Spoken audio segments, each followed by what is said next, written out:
So we're having trouble starting. The oil temperature's 34 degrees. I already cycled the glow plugs 3 times and tried starting it up, and it loped and died. So we're going to try cycling them a couple more times and see what it does.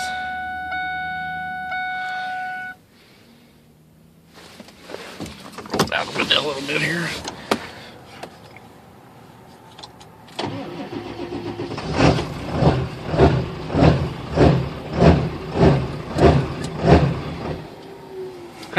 Alright, needless to say, she's slightly angry.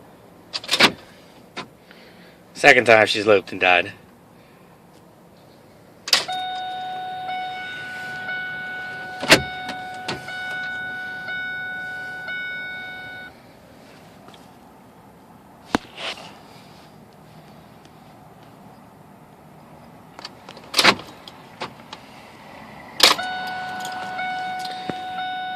Roll temperature 32.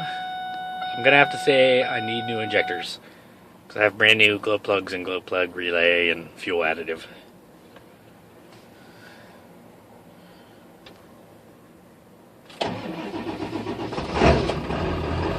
Aha!